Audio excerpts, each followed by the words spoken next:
Hello friends, welcome back on English zone. आज की video में हम डिस्कस करेंगे जॉन मिल्टन। बहुत ही इंपॉर्टेंट वीडियो होगा आप सभी एस्पिरेंट्स के लिए जो कि यूपी टीजीटी एग्जाम की प्रिपरेशन कर रहे हैं।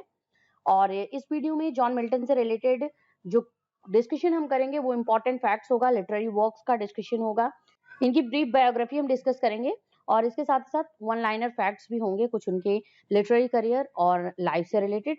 तो वीडियो को बिल्कुल स्किप मत कीजिएगा। आपके एग्जाम पॉइंट्स को ध्यान में रखते हुए इस वीडियो को मैं आप सभी के सामने लेके आई हूँ और जल्दी से सेशन को आप सभी शेयर कर दीजिए अपने सोशल मीडिया प्लेटफॉर्म्स पे। और अपकमिंग डेज में आपको 10 AM एवरी डे क्लासेस मिलेंगी यूपी टीजीटी से रिलेटेड, पीजीटी से related.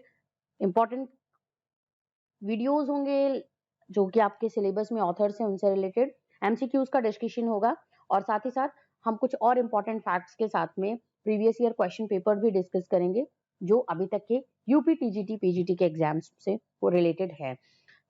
So friends, let's start with some important facts related to John Milton's literary career and his life.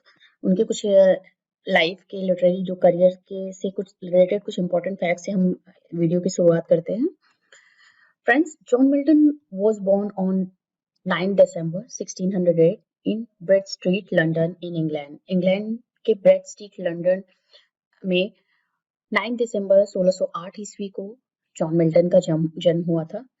And friends, एक important चीज मैं आप सबको बताना चाहती हूँ कि literary career of John Milton is also known as the age of Milton which was from 1625 to 1660। 1625 से लेकर 1660 तक का जो टाइम ड्यूरेशन था, पीरियड था इंग्लिश लिटरेचर का, उसे एज ऑफ जॉन मिल्टन के नेम से जाना जाता है इंग्लिश लिटरेचर में, जो कि इम्पोर्टेंट रिलेटेड था जॉन मिल्टन से और किस तरीके से उन्होंने अपनी क्रिएशंस के थ्रू, अपने लिटरेरी करियर के थ्रू, लिटरेरी वर्क्स के थ्रू इंग्लिश लिटरेचर को इन्फ्लुएंस किया, कंट्रीब्यूट किया, क्या क्या स्टाइल उन्होंने इंग्लिश लिटरेचर को कंट्रीब्यूट किया है। इसी वजह से उस एज को, उस टाइम ड्यूरेशन को एज ऑफ मिल्टन के रूप में जाना जाता है इंग्लिश लिटरेचर में। Friends, next point, he was a renowned English poet, historian, civil servant of Commonwealth and pamphleteer.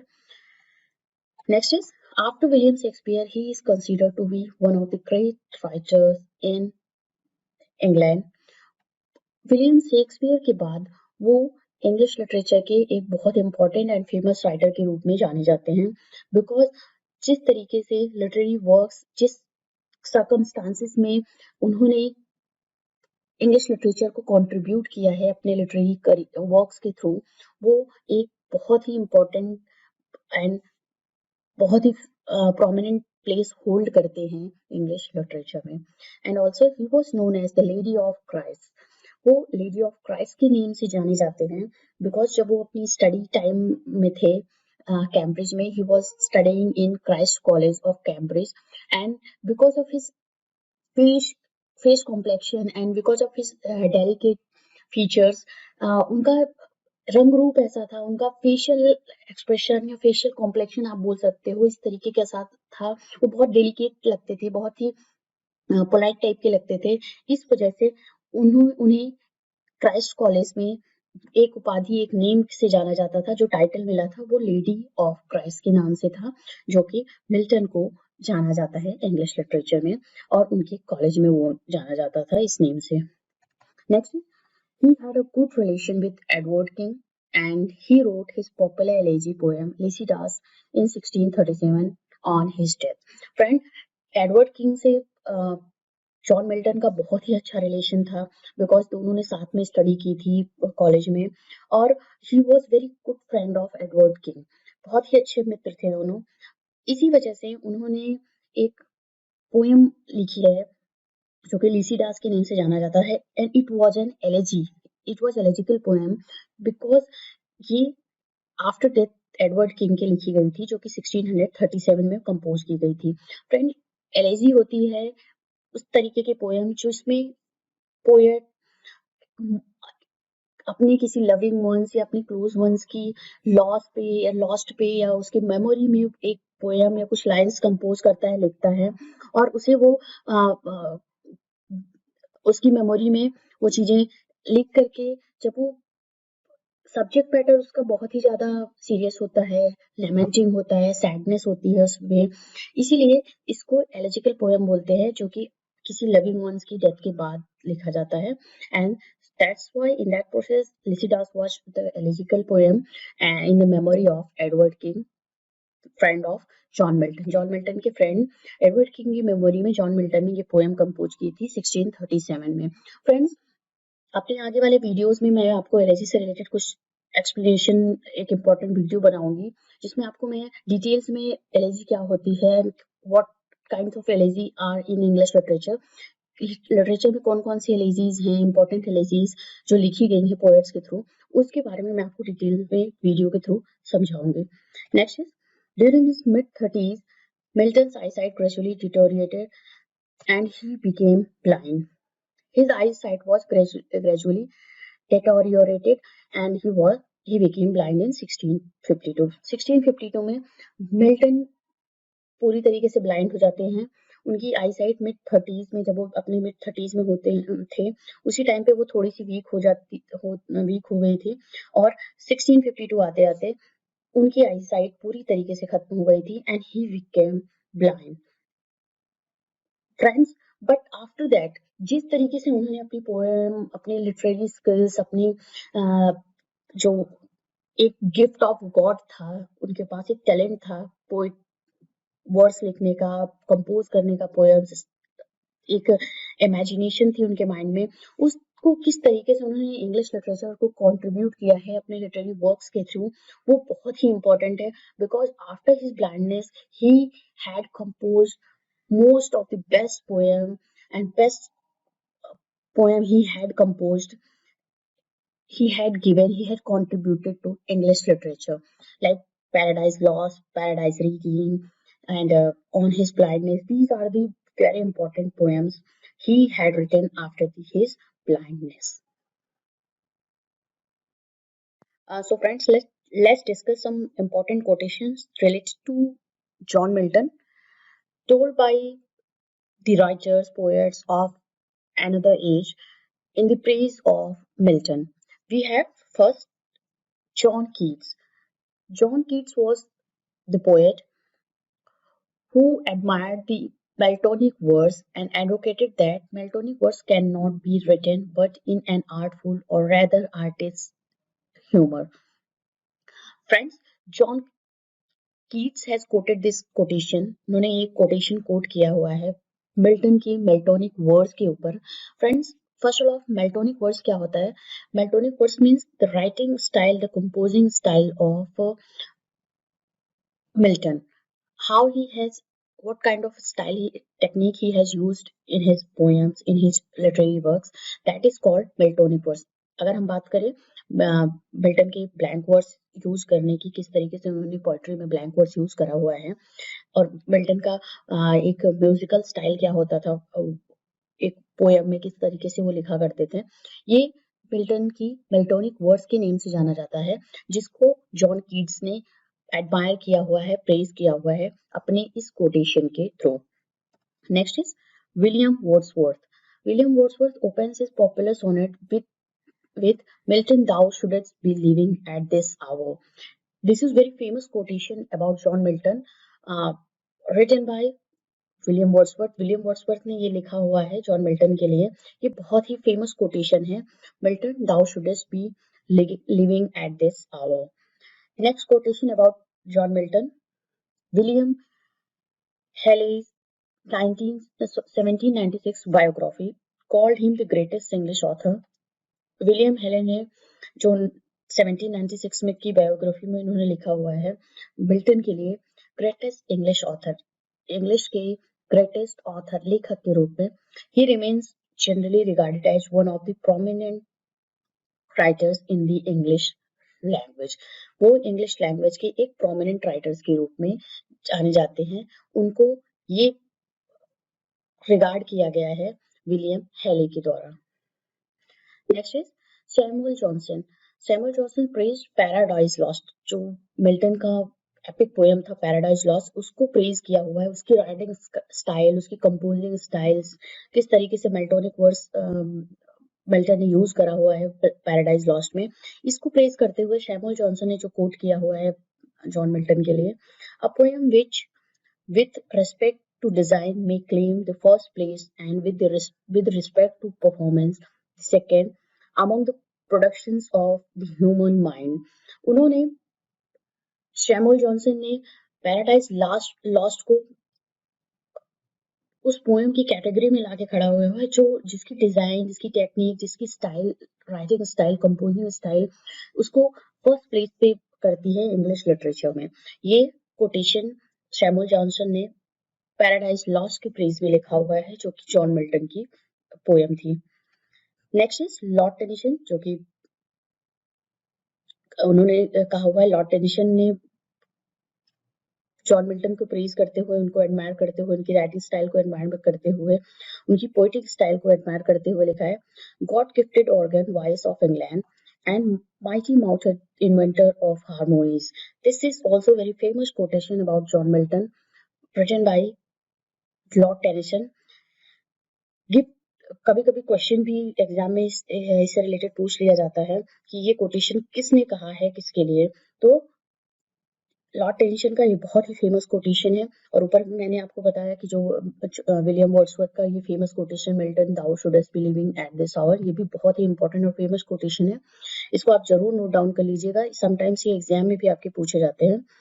And Lord Tennyson का quotation, God gifted organ voice of India and mighty mouthed inventor of harmonies. So friends, ये कुछ quotations हैं जो John Milton की poetic style, उनकी poetic technique, उनकी composing skills के ऊपर डिफरेंट राइटर्स, ऑथर्स एंड बायोग्राफर्स ने उनके लिए उनकी प्रेज, उनके एडमायर में लिखा हुआ है। ये इंपॉर्टेंट कोटेशंस उनके लिए थे। So friends, now let's discuss important literary works of John Milton. And first we have poetry and drama. हम पोएट्री एंड ड्रामा, उनके जो इम्पोर्टेंट पोएट्री एंड ड्रामास हैं इंग्लिश लिटरेचर के जॉन मिल्टन के, उससे रिलेटेड हम डिस्कस करेंगे। So first है on the morning of Christ nativity, which was written in 1629। On the morning of Christ nativity जो 1629 में लिखी गई है, it was a nativity ode and published in his poems of mister John Milton इन 1645। ये 1645 mister John Milton के name से एक collection था पोएम्स का, जिसमें ये पोएम इंक्लूड की गई थी। फ्रेंड्स, इस पोएम का जो थीम है, जो लिखा गया है 1629 में, it is all about the incarnation of Christ. Christ की बर्थ से रिलेटेड है, उनके जन्म से रिलेटेड है, on the morning of Christ nativity, जो कि 1629 में लिखी गई है। Next is allegro, which was written in 1632। 1632 में ये पोएम लिखी गई है। It is a kind of pastoral poem, ये पेस्टोरल पोएम है। Allegro means the happy man in Italian. इसका मतलब है, इस टाइटल का जो ट्रांसलेशन है हिंदी में, वो है हैप्पी मैन, मतलब एक खुश आदमी। Second, next is Il Penseroso, which was also written in 1632, and this is the title of, in English, this serious man. Serious man इसका हिंदी ट्रांसलेशन होता है इसका। A vision of poetic melancholy by John Milton. Friends, L Allegro and il Penseroso same day को depict करता है। This is all about a poem, how a happy man sees the aspects of life in happy way, in a very optimistic way, and Il Penseroso is related to how a serious man sees the aspects of life and how pessimistic he is in his views। मतलब एक L पेंसेरोसो जो है, वो किस तरीके से एक इंसान, एक जो इस पोएम में लिखा गया है कि वो कैसे अपनी लाइफ के एस्पेक्ट्स को किस तरीके से एक आशावादी तरीके से देखता है, एक हैप्पी मैन के तरीके से देखता है। और उसी जगह से एल पेंसेरोसो जो 1632 में लिखी गई है, वो दोनों पोएम सेम डे को डिपिक्ट करते हैं by the two aspects of life, optimistic and pessimistic, by the views of a happy man and by the views of a serious man. Next is Commuse. It is a mask in honor of chastity. It was written in 1634. 1634 में ये poem लिखी गई है by John Milton. Next is Lycidas. Lycidas is written in 1637. It is a pastoral elegy. It first appeared in 1638 collection of elegies dedicated to the memory of Edward King, friend of Milton. Friend, जो ये poem Lycidas है, ये एक pastoral elegy है.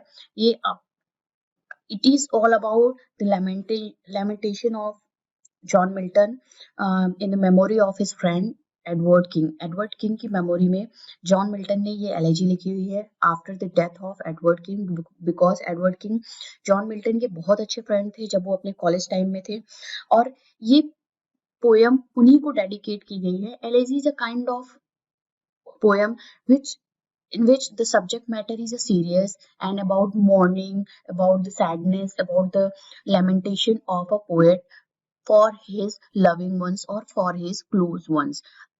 जब poet किसी अपने close ones and loving ones के मेमोरी में उसके डेथ पे कोई पोएम कंपोज करता है, that is called a elegy. वो एलेजी बोली जाती है and it is a kind of a pastoral elegy. And Edward King की डेथ के बाद लिसिडास पोएम लिखी गई थी, कंपोज की गई थी bye John Milton in 1637. Next is on his blindness,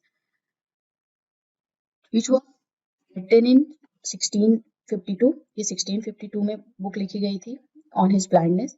and friend, इसका जो ओरिजिनल टाइटल था when I consider how my life is spent, this is the opening line of the book poem and which is famous by the name of the on his blindness. On his blindness के name से ये famous हुई है English literature में, but इसका कोई भी title नहीं था and it was known as by its opening line, when I consider how my life is spent. Best known for sonnet. ये sonnet है, एक 14 लाइन की पोएम है by जॉन मिल्टन जो कि 1652 में लिखी गई है. एंड फ्रेंड्स, ये इस पोएम की जो बेस्ट एंड फेमस लाइन है वो है they also serve who only stand and wait. This is the very famous lines of this particular poem on his blindness, which was written in 1652. ये poem बताती है कि किस तरीके से मिल्टन ने अपनी ब्लाइंडनेस के ऊपर आफ्टर ब्लाइंडनेस ये पोएम कंपोज की है and how much he is disappointed कि वो भगवान की, वो अपनी गॉड की उस तरीके से सर्व नहीं कर पा रहे हैं. और लास्ट में वो ये भी लिखते हैं कि they also serve who only stand and wait, मतलब जो इंतजार करते हैं और खड़े रहते हैं उनकी भी क्या होते हैं, वो भी ईश्वर को सर्व कर रहे हैं, अपनी ड्यूटीज वो परफॉर्म कर रहे हैं. This is the meaning of the last line of this poem. Next is on the lake massacre in Edmond, which was written in 1655. It is also a sonnet of 14 lines by John Milton. Next we have Paradise Lost, which was written in 1667. Friend, Paradise Lost जो है बहुत ही ज्यादा famous and एक important book है English literature की bye John Milton. Friends, इस book में how a fall of man किस तरीके से दिखाया गया है, ह्यूमन इंसान आदमी का पतन किस तरीके से दिखाया गया है यहाँ पे हेवन में, ये इस बुक में पूरा डिस्क्राइब किया गया है, एक्सप्लेन किया गया है bye John Milton. It is an epic poem. Epic poem है. एपिक पोएम में सुपरनेचुरल एलिमेंट्स होते हैं, हीरोज का फॉल होता है एंड ऑल्सो उसमें म्यूजिकल आर्टिस्टिक म्यूजिकल होते हैं एंड ऑल्सो इस पोएम को ब्लैंक वर्ड्स में लिखा है. It is a epic in written composed in blank verse. The first version published in 1667. ये इसका पहला वर्जन तो जो था जिसमें 10 बुक्स थे. पैराडाइज लॉस्ट के फर्स्ट वर्जन में 10 बुक्स थे and over 10,000 lines of words. इसकी 10,000 lines, above 10,000 lines of words थे. और ये फर्स्ट जो पब्लिश हुई है फर्स्ट वर्जन में उसमें 10 बुक्स थे और ये 1667 में पब्लिश हुई है. एंड सेकेंड वर्जन जो इसका आया है वो 1674 में आया हुआ है, अरेंज इन 12 बुक्स, जो कि एक एपिक पोएम में होती है, जनरली 12 बुक्स में वो लिखी जाती हैं। तो इसका सेकंड जो वर्जन आया था वो पूरा कंप्लीट होकर के 12 बुक्स में आया था इन 1674। And friends, this made John Milton above all in English literature after Shakespeare. इस बुक में किस तरीके से ग्रीडीनेस दिखाया गया है एक ह्यूमन का, how he fall from heaven, किस तरीके से उसका पतन होता है हेवन से। This is most important and famous book of English literature. Friends, next important literary work of John Milton is Paradise Regained, which was written in 1671. 1671 में लिखी गई है Paradise Regained, and it was a sequel of Paradise Lost, first appeared in 1671. 1671 में publish हुई है, ये sequel है Paradise Lost का। और इसका जो इम्पोर्टेंट थीम था, जो इस पोएम का Paradise Regained लिखा गया है Paradise लॉस्ट के सीक्वल के रूप में, एंड इसका जो इम्पोर्टेंट थीम था वो था related to the faith in God, belief in prayer and spiritual strength, and the character of Jesus Christ is the epitome or symbolism of the Christianity. मतलब ये किस तरीके से प्रेयर में बिलीफ को दिखाता है, ईश्वर में फेथ को, आस्था को दिखाता है। इस पोएम का थीम जॉन मिल्टन ने ये रखा था, इस पोएम को इस तरीके से उन्होंने डिस्क्राइब किया हुआ था। Next is Samson Agonistes, which was published in 1671. It is a tragic closer drama by John Milton. ये जॉन मिल्टन की ट्रेजिक क्लोजर ड्रामा है, और ये फ्रेंड पैराडाइज रीगेन्ड के साथ में ही लिखी गई थी। फ्रेंड्स, जो क्लोजर ट्रेजेडीज या ड्रामा होते हैं, they are more suited for reading than performance. मतलब ये रीडिंग के लिए मोस्ट इम्पोर्टेंट होते हैं, परफॉर्मेंस के वैसे ड्रामा जो होता है उसमें इम्पोर्टेंट होता है कैरेक्टर्स होता है, प्लॉट होते हैं, और उनको एक ट्रेजेडी होती है, उसको परफॉर्मेंस के बेस पे वो इम्पोर्टेंट होता है, उसमें परफॉर्मेंस होता है। But closet drama is for the reading purpose, not for performance, and this is published with the Paradise Regained in 1671. Next is Archimedes. It is a mass, and the date of publication and written year is unknown. Next we discuss, friend, prose of what prose works John Milton has written in his literary career. We will discuss on that. We have Areopagitica. It was published in 1644. Areopagitica is among history's most influential and impassioned philosophical defense of the principle of a right to freedom of speech and expression. Friends, this is basically based on the freedom of expression and freedom of press. Press से related ये था, और ये most important इनकी prose work है English literature में. Next we have Belief's Note upon a Late Sermons, which was published in 1660. Next is Essendon's Commenced Grammar. It was published in 1669. We have next prose work of John Milton, The History of Britain. It was published in 1670. Next is Art of Logic. It was published in 1674. And the last important prose work of John Milton is Of True Religion. It was published in 1673. Friends, वैसे तो John Milton ने बहुत सारी pros works लिखे हुए हैं, साथ ही साथ उनके लिटरेरी करियर पोएटिक जो है, पोएट्री है, वो भी बहुत ज्यादा लिखी है। बट मैंने कुछ इंपॉर्टेंट जो आपके एग्जाम पॉइंट ऑफ व्यू से इंपॉर्टेंट है, जिससे रिलेटेड क्वेश्चंस पूछे जाते हैं, उसको मैंने इस वीडियो में इंक्लूड किया हुआ है। सो इसमें जो हम फर्स्ट इंपॉर्टेंट फैक्ट डिस्कस कर रहे हैं related to his life, and here this is English 17th century English poet John Milton was born in 1608 and died in the year 1674. So overall अगर हम जॉन मिल्टन की life and उनकी death की बात करें तो 1608 से लेकर के 1674 का जो टाइम है वो जॉन मिल्टन का टाइम ड्यूरेशन है, और he was the 17th century English poet जिन्होंने बहुत ही इंपॉर्टेंट वर्क, बहुत ही इंपॉर्टेंट एपिक पोएम लिखी है, that is called Paradise Lost, and this is the magnum opus work on the justifying the ways of God to man. Moving on to the next one fact we have here, ode on the morning of Christ nativity. This is the work जो कि 1629 में लिखी गई है, is a poem that was composed by John Milton. But इसका publication की बात करें तो पब्लिश हुई है ये दैट इज इन 1645। ये 1645 में ये वर्क इनका पब्लिश हुआ है, और जिसपे ये पब्लिश हुआ था कलेक्शन था that was the poems of mister John Milton. Next बात करते हैं हम important fact. Lycidas, it is a poem by John Milton, is a volume of elegies published in 1638। 1638 का ये में पब्लिश हुई है to commemorate the death of his friend, his colleague, that was Edward King.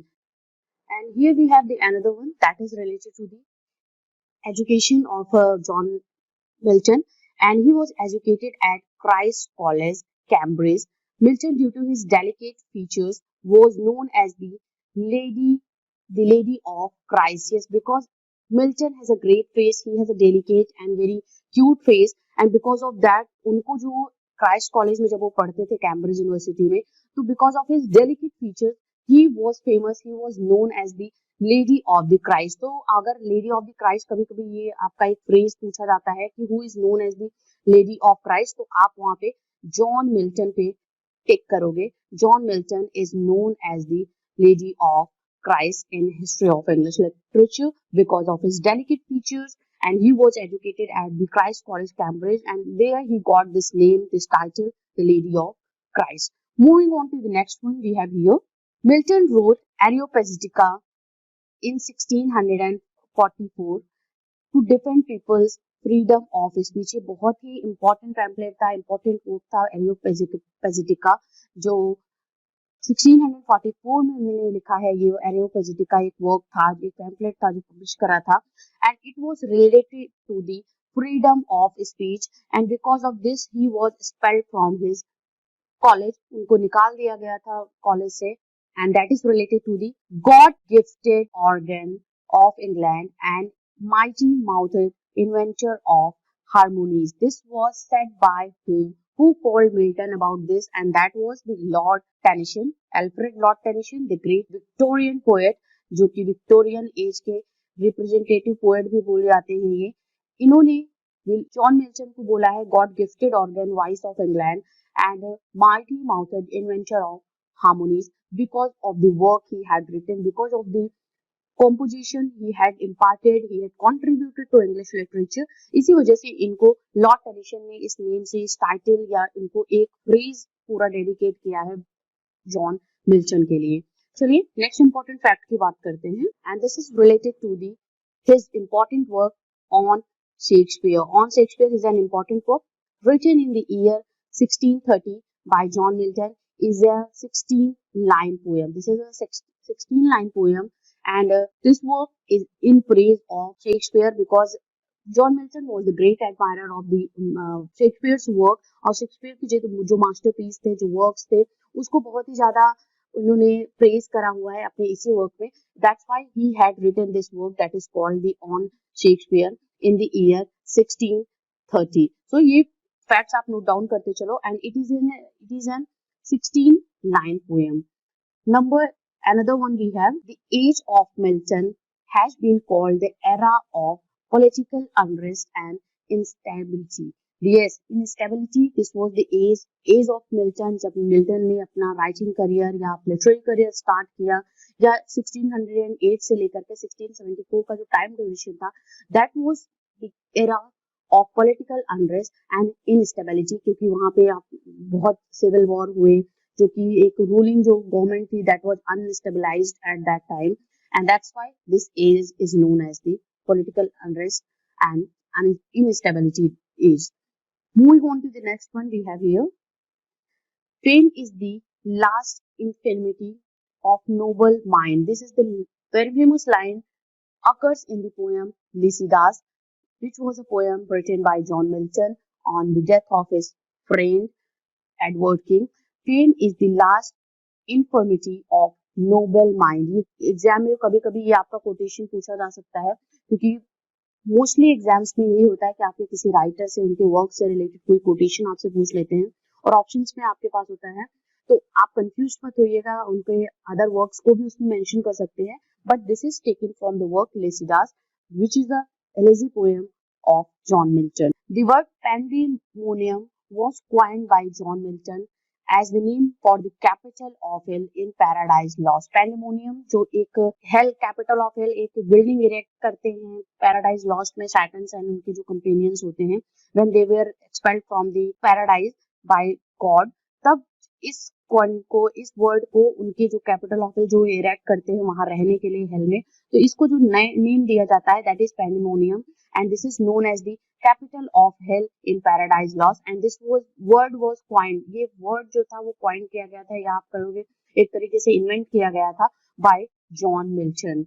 Next one we have in 1652 he became completely blind and it was very unhappy thing that happened with John Milton in the age of 44 in the year 1652 he became completely blind और उसी time पे ये अपना work लिख रहे थे paradise lost.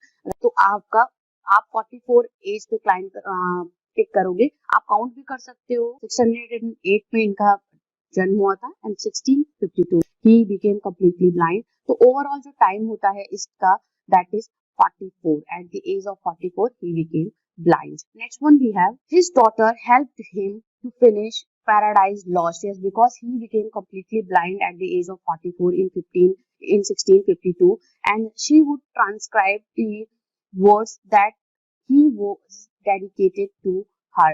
Yes, this was the work जिनको complete करने में उनकी डॉटर ने उनको हेल्प किया था complete that the epic poem Paradise Lost. Moving on to the next one, and we have here that in 1645 during the English Civil War he published the poem of Mr. John Milton in which there were his famous poems Allegro and El Penseroso published. Allegro जिसका होता है meaning joyful man, El Penseroso जिसका होता है disappointing man या unhappy man. ये बात होती है इन दोनों की. And these two are the companion poems of the John Milton. ये companion poem थी John Milton की जो कि 1645 में पब्लिश हुई हैं ड्यूरिंग द सिविल वॉर और जो कलेक्शन जिस पोएम कलेक्शन में पब्लिश हुई थी that was mister John Milton.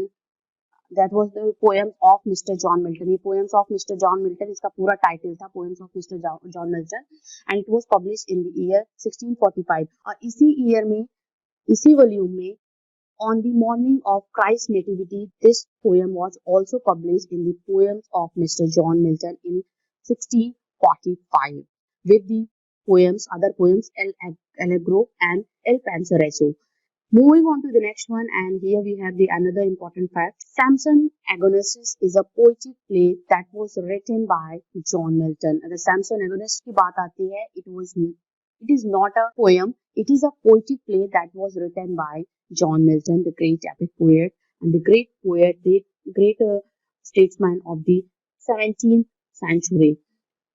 Next one we have the sequel of Paradise Regained was published in the year 1671 and Milton supervised the second edition of this work in 1674 just before he died. Yes, क्योंकि 1674 में John Milton की death हुई थी और जो sequel था जो Paradise Lost का सीक्वल था that was the sequel named title as the Paradise Regain and it was published in the year 1671 में पब्लिश हुआ था and Milton supervised the second edition of this important work Paradise Regain in the year 1674 and this is the year of the 1674 the death year of John Milton and 1608 से लेकर के 1674 तक का time duration ये John Milton का है. And friends here we had discussed important facts related to the life and literary career of John Milton.